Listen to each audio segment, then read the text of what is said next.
One of the earliest civilizations to prosper in the Indian subcontinent was located along the shores of the Bay of Bengal. It was the land of Kalinga, Odisha as we know it today. The Kalinga Empire spread far beyond the shores to the islands of Bali, Java and Sumatra, now in Indonesia. The poet Kalidas refers to the king of Kalinga as Mahodadhipati, the lord of the seas. The Mahabharata describes the lord of Kalinga as a great warrior king. Ancient Kalinga had trading and cultural links with Bali, Java, Sumatra and Sri Lanka. Around Kartik Purnima, the coastal winds of Odisha blow towards the islands of Bali, Java and Sumatra. The traders of ancient Kalinga favored the auspicious day to begin their journey. It is still celebrated as Boita Bandhano or Charo Khai Purnima to inspire children with the sense of adventure of their ancestors and to pray for the well-being of the sailors out at sea.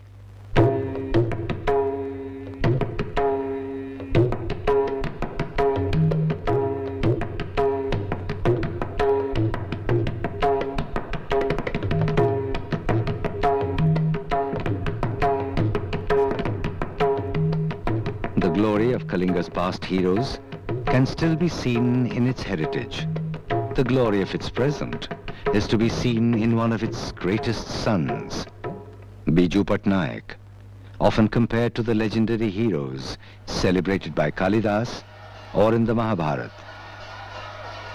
Biju Patnaik had become a legend in his lifetime, an inspiration to many in Odisha and outside. He was one of the daring figures of our times, the builder of a modern resurgent Odisha. He believed that political life was necessarily dedicated to the good of mankind. He always advocated individual initiative and enterprise.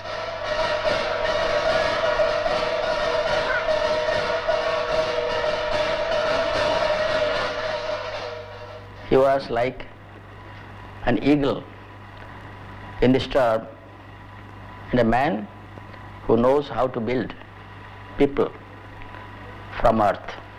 One morning my grandfather asked me to accompany him on his way to work. It was very early in the morning and there were no cars or drivers at home. But this of course didn't stop my grandfather, who proceeded to go outside the gates of the house and stop the first cycle rickshaw he could find. We got onto the cycle rickshaw and ended up stopping at a roadside dhaba where he proceeded to order masses of food. Not surprisingly, a crowd gathered around us, and there was grandfather eating away and chatting away with everyone. Comparing this to the kind of security that most people travel with today, or as for that matter of fact, those days, it showed me a side of my grandfather that was truly amazing and maybe even unique.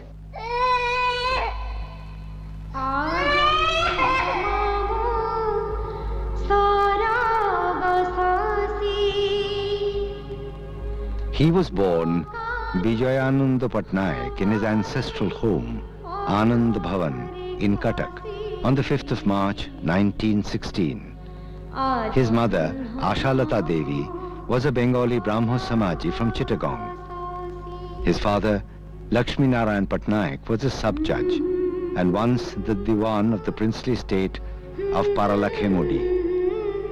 He was also a Brahmo Samaji and a pioneering leader of the movement for separate statehood for Odisha, then part of the Bengal presidency. Bijayananda pursued his studies in the mission school at Cuttack and later at Ravenshaw Collegiate School and College.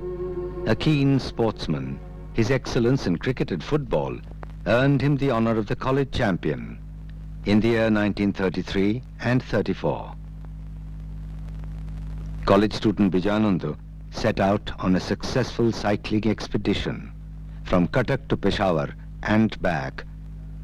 Bijayananda joined the team of students led by the legendary leader Utkalamani Gopabandhu Das to bring relief to the victims of severe floods at Pattamundai in the Kendrapara district.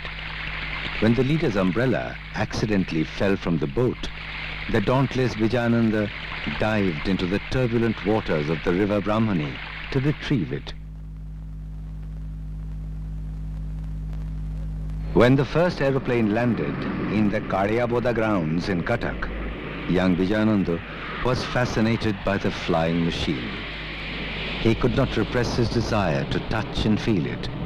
Scolded and rebuffed by the guards, his desire to fly captured his imagination. His younger son, Naveen Patnaik, reminisces. He was a great pilot during the Second World War. And after that, of course, he was very much in the independence struggle, arrested by the British. And I'm talking about the diversity of his life. He became a major industrialist. After that, he went into politics. He entered public life, did a great many services to the nation. Earlier, he'd been involved also in the Indonesian independence struggle. He was amongst the first to think of an international prize for the popularization of science called the Kalinga Prize. So, as you said, he had so many different persons in so many different professions who he was related to, because he himself, in his own life, had lived so many lives. By the age of 23, Vijayanand, a full-fledged pilot, joined the Royal Air Force. He married Gyan Devi of Punjab at Rawalpindi at the same time.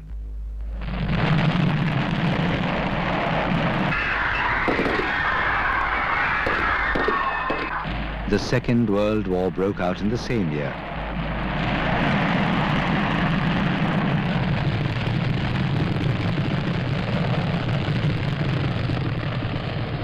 Biju Patnaik flew difficult missions to China, Egypt, and Stalingrad. He rescued British families from war-torn Rangoon. In the Quit India movement of 1942, Vijayanand's patriotism brought him close to the revolutionaries. His friend George Fernandez remembers his activities. He was the man who was in charge of the Royal Air Force for South Asia. And in that capacity, he had a lot of influence in many places. But he chose to be a part of the Quit India movement. And some of the more outstanding leaders of that movement, like Jayaprakash Narayan, Dr. Lohia, Aruna Azaf Ali, were allowed by him to stay in his house at the height of the Quit India movement. He flew them wherever they had to go from one place to another. He flew them in the Royal Air Force planes. And he risked his life for that. Because at the time came when he was finally, it was discovered. And he would have been sent to the gallows. Fate saved him. The charisma of Netaji Subhash Chandra Bose touched him deeply. Inspired by his call, Vijayanand airdropped Azad Hind Fauj leaflets from his Royal Air Force plane at various points in India. Inevitably, the British government jailed Vijayanand for his anti-imperialist activities. Kaminikant Patnaik recollects his exploits after he was released from jail in the year 1945. He felt that there's industry, Odisha should be industrialized. So he went throughout Odisha to every door he has gone with 100, 200 rupees for share money. He collected, and at Chaudwar he established this Odisha textile mill. He threw himself into the building of modern Orissa with full energy. The Orissa textile mills he built was soon followed by Kalinga Airways and Kalinga Tubes, Asia's largest pipe manufacturing plant. Along came the Kalinga Cup for football, the Kalinga newspaper, and the Kalinga Foundation Trust, which helped students and medical patients in need. Pyare Mohan Mahapatra, a senior administrator, remembers his enterprise. He knew industry. He was an industrialist, but he had the skills of an industrial worker or engineer. Yet the call of adventure was always sweet to his ears. On Pandit Nehru's request, he planned a desperate and daring mission to rescue Indonesian freedom fighters from the clutches of Dutch imperialists. He was a man who staked his life when he flew to Indonesia, where the Dutch were firing on the airfield from both sides, flew his own plane and got Sultan Syahriar and Muhammad Hatta. He brought both of them out of the firing range by flying his plane down and then bringing it straight to Delhi, and took them to meet with Pandit Nehru. Kashmir was attacked by Pakistan after freedom and partition of India in 1947. Biju Patnaik volunteered his services to the Indian Air Force. He paradropped vital troops near the capital city of Srinagar. Pakistan was forced to retreat from the valley. Alongside these dramatic missions, Biju Patnaik remained a committed family man. His elder son, Prem Patnaik, remembers. Between politics that he was doing all the time and building industry, they were all very busy. And so what little we saw of him, he was great fun to be with it. We used to go with him to Kashmir, spend summers with him in Kashmir.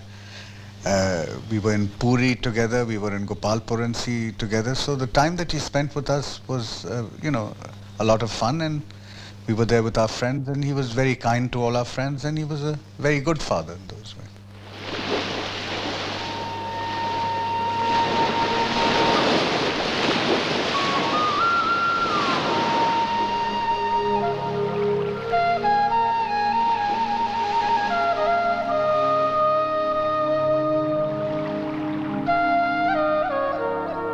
Biju Patnaik's thirst for adventure was balanced by his hunger for knowledge.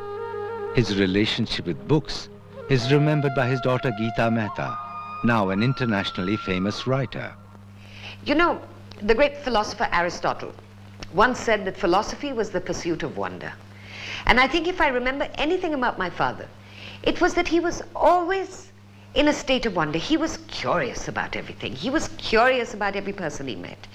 He was curious about science. I never saw him without a book in his hand. I remember when we were children, he would finish reading his book, then he'd come around to all of us. Have you finished your books? I want to read your book. Here you go, I'll trade books. So he had that quality about him. Well, he never had any plans for us. I think what he really wanted to give, what he used to say very clearly was that the most important thing is a good education, because he said that was one thing that you could never take away from anybody. And the other thing he said to all his children was that whatever you do in life, do something that you have a passion for. Arun Patnaik remembers his grandfather.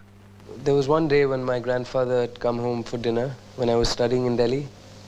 Unfortunately for me, he found out that I had not performed or done terribly well at one of my classes in school. Upon actually finding out the marks that I had gotten for that particular class, my grandfather asked me to come aside to talk to him. He told me how privileged I was to be studying in such a good private school, and that there are millions of children around the world, poor children, that would give anything to be in my shoes. He told me that he would never want again to have to speak to me about not doing well in any of my classes in school.